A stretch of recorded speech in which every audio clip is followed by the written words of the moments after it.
Ouais, salut les copains, content de vous retrouver une vidéo pour passer le temps. Oh putain, il faut que j'aille où? Il faut que j'aille là. Euh, de quoi va-t-on parler? Tu me demandes. Tu dis, tiens, Mathieu, il fait encore une vidéo. Ouais, l'autre débile, il fait encore une vidéo.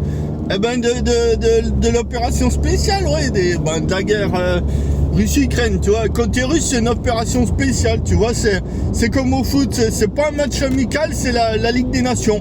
Ouais, personne n'a compris vraiment le pourquoi du comment. Personne n'a vraiment compris ce que c'est. Mais c'est une opération spéciale. Bon, le résultat est le même. Il y a des avions, il y a l'artillerie, il y a des bombes, il y a des morts. Enfin bref, je voulais parler de Vladimir Poutine. Et de la propagande et de la contre-propagande, tu vois, parce que Vladimir Poutine, on nous dit, ouais, il est en phase 8 de son cancer généralisé, tu vois, le mec, il a un cancer. Ouais, paix à son âme, il n'est pas encore mort, calme-toi, hein.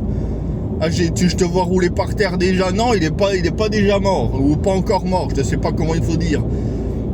C'est ce que j'aime dans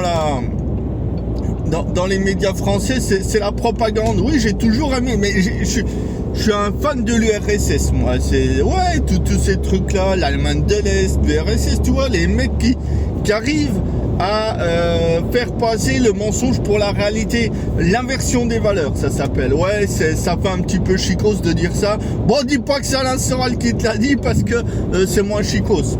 C'est l'inversion des valeurs, tu vois. Par exemple, Vladimir Poutine est en phase terminale d'un cancer phase 8, quoi. Tu vois, ouais, c'est la phase 5, la phase 4, 4,5, t'as déjà un pied ou deux dans la tombe.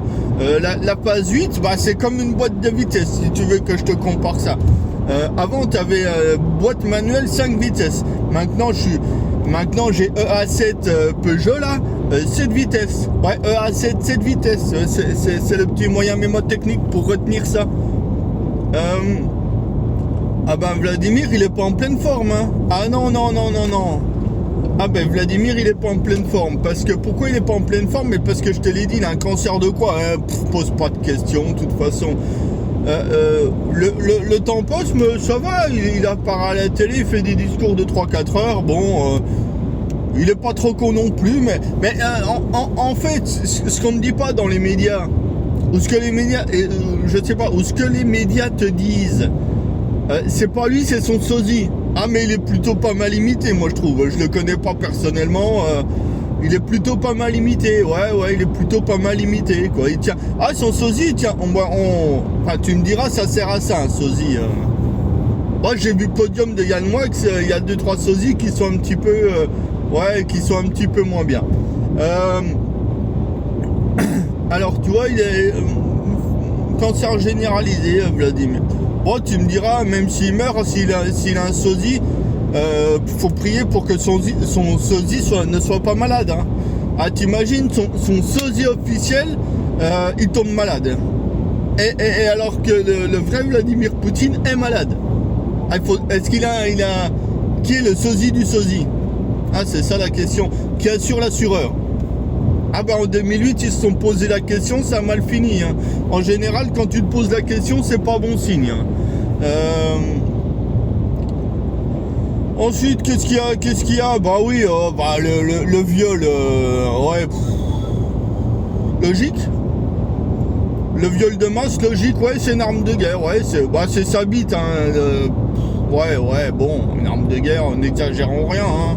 C'est pas Rocco Siffredi, hein, le soldat russe non plus, hein. Ok, il y aurait 10 000 Rocco Siffredi, là, j'aurais peur, mais je pense pas qu'ils sont tous comme Rocco, quoi. Bon, il y a ça, ouais, ça doit être un petit peu vrai, un petit peu faux, bon. Ah, parce que les Ukrainiens, non, c'est bien, la braguette est bien remontée, ils s'en servent pas. Qu'est-ce qu'il y a d'autre? Ah oui, ce qui était pas mal, c'était les drones russes avec fait en bouteille d'eau, en canette de bière et en morceaux de bois. Ouais, c'était... ils se sont dit, les Russes sont un petit peu minables. L'armée russe a bricolé, ouais, ils avaient bien picolé de vodka, et puis ils se sont dit, on va faire un drone avec des bouteilles en plastique, des canettes de bière et des morceaux de bois. Ouais, c'était ça. Oui, on te l'a dit officiellement. Je suis désolé, on te l'a dit officiellement, là. On t'a dit que l'armée ukrainienne allait triompher aussi. Ouais, faut pas croire tout ce qu'on me dit non plus à un moment donné. Michel Colomb. Ouais, il faut aller écouter Michel Colomb. Il n'y a qu'un vainqueur pendant la guerre, c'est ça qu'il faut retenir. Il n'y a qu'un seul vainqueur pendant les guerres, c'est le mensonge. Tout n'est que mensonge. Ah, que ça soit d'un côté comme de l'autre. Hein. On nous présente les Ukrainiens comme des gentils et les Russes comme des méchants, mais t'inquiète pas que la vérité va triompher. La vérité triomphe toujours, hein. C'est pas plus compliqué que ça. Bon, ça met un peu de temps.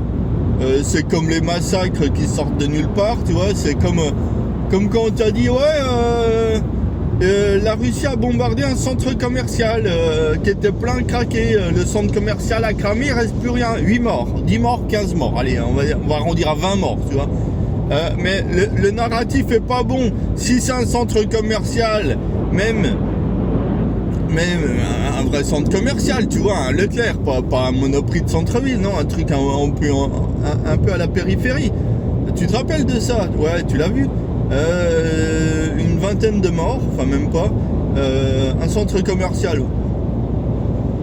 Puis après tu creuses un peu, puis tu dis oh non, le centre commercial il était abandonné depuis un moment, t'inquiète pas, il faisait plus beaucoup de commerce, tu vois, c'était ça le truc. En fait c'était